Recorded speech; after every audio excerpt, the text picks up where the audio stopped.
Welcome to the Creative Alchemy. This is where we take what we already have and learn how to actually use it.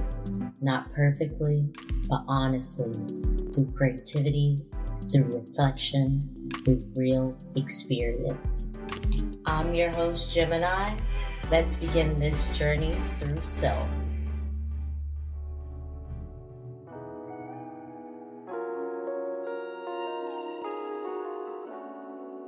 Good afternoon, good evening, and good morning to those of you tuning in across the world because we are here living and thriving with the alchemy. Welcome, everyone, to the Creative Alchemy. I am your host, Gemini with a J, and today I'm going to expand on a little bit of our conversation from last week. If you have not listened to the Family, Friends, and Creativity episode, please allow yourself to open your ears and answer the questions that you have within yourself to find out what your true path is. I've been doing a lot of listening with my body and sensations and recognizing when things make me feel out of sorts or triggered in some other way.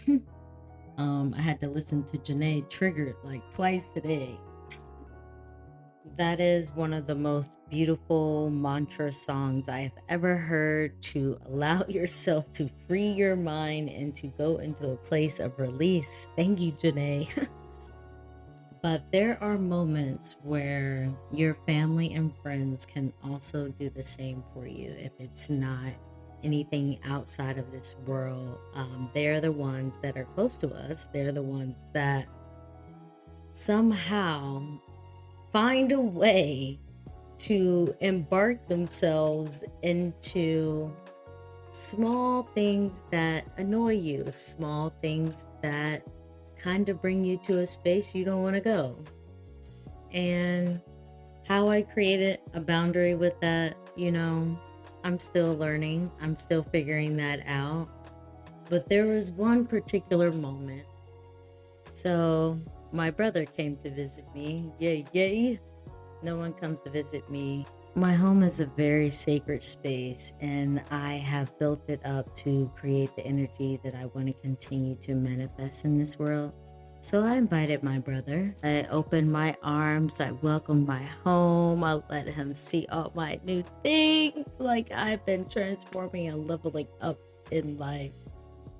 And of course, I support all of the endeavors that he has for his career, for his life. I want to make sure that he is becoming the man that he's always dreamed himself to be. But he still is that big brother mentality. Got that energy like he need to always take over. Why you always got to be the boss? I've always been the oldest, remember that. But he has this energy that he just gravitates everyone in the room. And I love that for him. But when you're in my house, bruh, you gotta realize where you at. I really love him. But he be doing some big brother stuff. And that triggers me. So talking about triggers and how to create boundaries within your surroundings to make sure that others know that they're aware that they're triggering you is a part of using your throat chakra. It's a part of you speaking up and becoming in alignment with yourself. That is one of the small things that you can do for yourself is to speak up. And we've been learning how to use our voices left and right. I'm so proud of everyone for speaking up and taking demand in their creative power. And we're just here to alchemize it. We're here to continue the transformation that is within us to not be afraid to speak up into who we are and what we need. So I have a question. How many of us have realized the trigger within ourselves from our family or our friends or coworkers or someone on the street? And how do you acknowledge that emotion that you have towards that action that was taking place. One of the things that I've realized is to go within the root chakra and find out why this is triggering me. Not so much of the other person's actions, I would say. This perception is only from your perspective. The truth is in the beholder. Like, you have to dig deep into identify where this actually happened for you. Where does it trigger you inside your body rather than the other person's body? Because you don't have none of their galaxy within you. You only have your galaxy within you. So you gotta look at the stars and the planets that exist within you to find out, why did this trigger me? That is something that I'm learning within myself, and I'm sharing that part to give to you to also recognize, because that's what slows us down. That's what do you call it? De-ages us. Because if we look within, then the power can only come from us. It can only be something that we recognize within ourselves to change, to acknowledge, to grow from. So it's up to you on how you allow your triggers to manifest. You allow your triggers as a point of awareness so you can transform them. Da, da, da, da. Like, this is only based out of experience, you guys. Like, I had to really identify the things that have been going on in my life. I am a Gemini. I am triggered often. I am triggered on the most smallest things. So I said, you know what? I don't want any more headaches in my life. I don't want any more what ifs. I want to go within. I want to treat my intuition as a precious, careful gift that is like all wrapped up in one and makes me feel good. And I listen to her and I acknowledge her. I want you to do the same. But that is only my perspective. You do as you please. We are here creating our own journeys on this beautiful earth. What does it mean to learn from the triggers that we are now aware of and how to use them in the real world? You create moments for yourself. You create that awareness moment for you, like an identifying factor. So when something triggers me, I pause for a second. Give yourself a pause. Okay, we love pauses. And you start to process. Now, this is not a process where you go down a spiral and start thinking about all the what ifs. The process leads you to your intuition. I'll say that again. The process leads you to your intuition.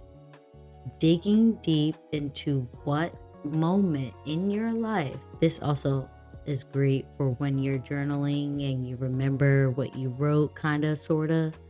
That is something that has always helped me, is identifying these small triggers within my life. So when they do pop up, I am now aware of what to do. So apart from knowing that something triggers you, how to create the next step for when it happens. I have a small journal that I sometimes write in when something triggers me, and I write it down. And I write down what I want this transformation to be. Okay, for example, my brother annoyed me. What did he do? He did something I didn't want him to do. Okay, now how do I transform that? I acknowledge it, I tell him my opinion, and I move on. Now, something as simple as someone running into you on the street, I mean, what do you do when that moment happens? What do you do? Do you start to yell at that person? Do you just walk away with your head down? Like, how do you give yourself the energy back that was distributed? That's how I look at it. And that might be a simple way, that might be a hard way for some folks, but identifying how you would like to transform that trigger into something positive is the way I see the trigger almost becoming something powerful, you know? You can use your triggers to ignite extra energy within yourself. So when something happens and you don't react to it, you learn how to use the tool that you put in place for that trigger. Oh my God, you hit it. That is golden. That is exactly what is supposed to happen. You are supposed to give that energy back to yourself. So, what is one of the mantras that you can use in place of a trigger when it happens to you? It's almost like creating that boundary for yourself, but you're not creating a boundary. You're setting yourself free because you're giving yourself an action to do when something triggers you. It almost, what do you call it? Amplifies your energy. How do you transform a trigger into amplifying energy? And that is a part of creating alchemy for yourself. Something to remember as you go through the learning of who you are, learning your makeup, learning your galaxy and planets that is within, is to not think of yourself as a failure. We are here learning. Everyone's on their journey to finding their true alchemy power, learning how to get into alignment with themselves, or, just la fugazi, fugazi. You'll understand that joke if you see the movie Wolf of Wall Street. Yeah, so I believe that this is a journey for us to all just learn deeper into who our true self is. And if you've acknowledged who your true self is and you're living in your power, I commend you. I love you. I want to meet you. And we're going to continue to build each other up, because that's what the creative alchemy is about. It's taking that internal power that we have within us and learning how to create more tangible access to this world for ourselves, because we are a galaxy within. We channel the frequencies to a higher vibration. Allow yourself to know this. As before, my beautiful people, thank you for tuning into the Creative Alchemy, where we're channeling our inner power and making it more tangible and have access to it in this beautiful world. Thank you. Talk to you again soon.